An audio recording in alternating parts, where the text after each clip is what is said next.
My wedding was September 21st, 2019. We had a fairly decent-sized wedding. My cousin, on my stepdad's side, we are not close whatsoever. And her boyfriend have only been dating not even 6 months at this point. I've met the guy once before my wedding and he never shows up to any family functions. We're all having a great time at my wedding. My husband and I are mingling with guests while everyone dances.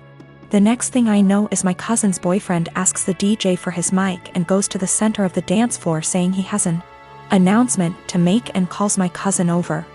So, I rush over and say, "Nope, no one is getting engaged during my special day, especially during my reception. You can get engaged later tonight but not right now. It's my day. Thank you for understanding," and I go to walk away. My cousin starts puffing and my aunt, her mom, starts yelling at me and calling me an entitled brat. It causes a huge fight and they all end up leaving. My mom, stepdad, dad, and stepmom all are on my side and were even pissed that they think it's okay to do that during a wedding they all paid for. My nana, stepdad's mom, says I was wrong and told me to apologize and call them over and allow him to propose. Needless to say, it didn't happen. Flash forward to Christmas. It was terrible. My stepdad's entire side were rude and ignoring my husband and I. And of course, guess what happens? My cousin and her now fiancé announced their wedding date, September 21st, 2020. I'm beyond pissed and so not planning to go. It's my damn 1-year wedding anniversary. My family is upset that they would do that to piss me off for not allowing them to get engaged during my reception. My cousin says they chose to get married on their 1-year engagement anniversary. Either way, regardless of the real reason, I'm still upset. Of course, my nana is super excited. I have looked up career possibilities as a moving military girlfriend, maybe someday wife. My boyfriend really wants me to go with him, but I don't know if it's the best thing for me, career-wise. Currently, I'm in school, going for my bachelor's degree. I only have 2 years left, and after that, I plan on getting into law school. He's in the Air Force, stationed in Texas, which he's been here for about 3 years now. We have been together for 1.5.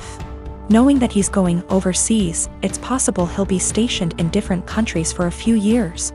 What's holding me back is my career. Law school isn't meant to be jumping around from country to country without knowing where you'll land permanently due to the bar exam. Also, we aren't married and I don't know if I should risk my career, which I've been very committed to being a lawyer, for a future that's a bit warped. I did see that I can become a programmer and it'll be versatile, but that's not what I truly want to do. Sure, Hawaii seems amazing, but more of a 3-year-long vacation with a questionable future. We both agreed that long distance wouldn't work since I would be all the way in Texas. Is it bad that I want to go but don't want to risk it all just to be put in a bad situation of misery? Also, if I do go, I'd have to transfer schools and go to school in Hawaii. That's already a very high tuition that has to be paid by FAFSA and student loans. Quite frankly, I'm also afraid that I won't be able to sustain myself separately from my boyfriend's income. I like to feel independent and know that I can fend for myself. Maybe that's a pride issue? I don't know, but I do know it's a high standard of living. That also adds to the jumble of thoughts. I will also admit, I am fairly close to my parents. In my Hispanic household, we have always been very united. I currently work with them in their small business because it benefits the both of us. I can go to school with a flexible schedule and still make good income, and they have a stable employee. That's something my boyfriend never really knew growing up. He's a Kansas boy, from a small town, with parents who split up when he was little. I feel like he doesn't understand how hard it'll hit my parents and I, being far away for 3 years. It also bothers them a bit that I'm not married but willing to leave not knowing what'll happen in the relationship. I am a gemologist. I spend my days in the lab testing and identifying stones. From the nature of my work, I also have a large and valuable collection of jewelry but also gem specimens that I keep in a safe I specifically bought and had installed to keep them safe. I also have a second smaller safe for keeping important documents like passports. I own my home and my boyfriend of 2 years recently moved in as he was renting before. I gave him the code to the smaller safe so he could put valuables in it, but he also wants the code for my gem safe. Not to put anything in it, but he says because we are living together now I should trust him and give him the code. I've said no because he has no reason to open the safe as the only thing it's used for is storing my collection. He said he has no interest in my gem collection, doesn't want to look at them, but still wants the code to access them. This is causing tension because he says I should give it to him as a show of trust, and I said no. Because he literally has no reason to go in there, so he doesn't need the code. This is a 6-figure collection, so I'm not being difficult over a few little gems here. I am the only one who knows the code. The safe weighs nearly half a ton, it's bolted to the floor and wall and is from a company who makes safes, vaults and strong rooms for jewelers. You could bring the house down around it and it would still be intact. All of the gems and jewelry in the safe are mine and mine alone. I do not keep any clients' jewelry at home. For my other business doing valuations I rent a separate space and keep client items there. I will give an update once things have panned out. I've moved all of my personal docs out of the little safe and into my gem safe. I told him he isn't getting the code and I will die on this hill. He has no reason to have it and his continued lack of respect by the pushing of my boundaries wasn't okay. I felt like he was trying to manipulate me by making it about trust. After a lot of back and forth he finally admitted that he wanted access to the safe, because he didn't feel like I was sharing the whole house with him. Because I insisted on a tenancy agreement rather than just letting him move in. And he didn't like that part of where he lived was off limits to him. He was also insecure and resented that I have more money than him and own a home whilst he doesn't. He had made a few comments about this before but I didn't realize it was such a big issue for him. He also said that by keeping him out of the safe made him feel like I thought he was lesser than me, and that it made him feel like I was treating him like a child. I told him if that's how he feels then this is not the right relationship for either of us and that it was best we break up. He was shocked that I was ending things over this, cried and asked me to reconsider. When I said no he then got angry. Called me a stuck-up B*TCH, said he was better off without me anyway and went to his friends. I told him via text he had 30 days before he had to leave, as per the tenancy agreement. So he didn't need to stay at a friend's, he said he would be gone by the end of the week. 2 days later he came back and packed up all of his stuff and left. He's staying with his friend now. I have changed all the locks. I have an alarm and CCTV system that's professionally monitored and I have changed the verbal password I have to give when you call up as a precaution. I've checked all of my collection and it hasn't been touched. I also am giving my solicitor the code and safe deposit details to be passed to my executor in the event of my death. I feel horrible because despite all of this I love him.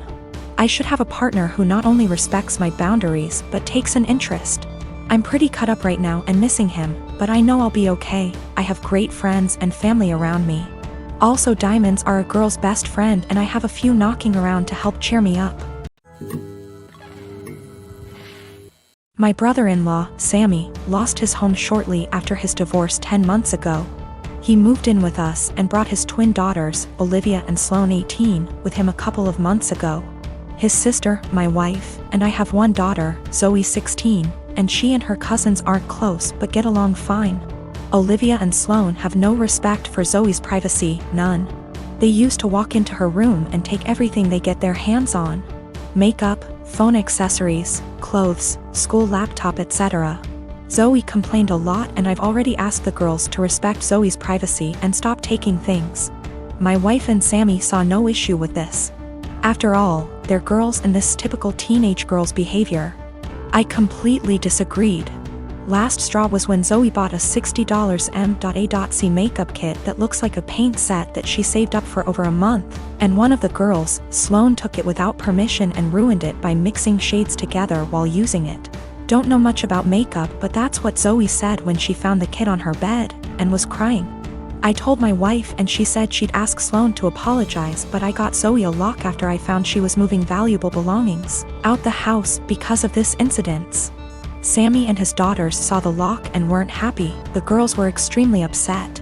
Sammy asked about it and I straight up told him. He said, "My daughters aren't thieves. It's normal that girls of the same age borrow each other's stuff." He said Zoe could easily get another makeup kit for $15 from Walmart and shouldn't even be buying expensive. adult makeup in the first place and suggested my wife take care of this defect in Zoe's personality, trying to appear older than she is. He accused me of being overprotective and babying Zoe with this level of enablement. I told him this between me and my wife, but she shamed me for putting a lock on Zoe's door for her cousins to see and preventing them from spending time with her, saying I was supposed to treat them like daughters. Then demanded I remove it, but I said this lock does not get removed till her brother and his daughters are out of our house. She got mad I was implying we kick them out and said her family'll hate me for this. So I reminded her that I let Sammy and his family move, in which something her own family refused to do, so she should start with blaming them for not taking their own son and niece's granddaughters in. If it wasn't for her family's unwillingness to help, we wouldn't be dealing with this much disturbance at home. Everyone's been giving me and Zoe silent treatment, and my wife is very much upset over this.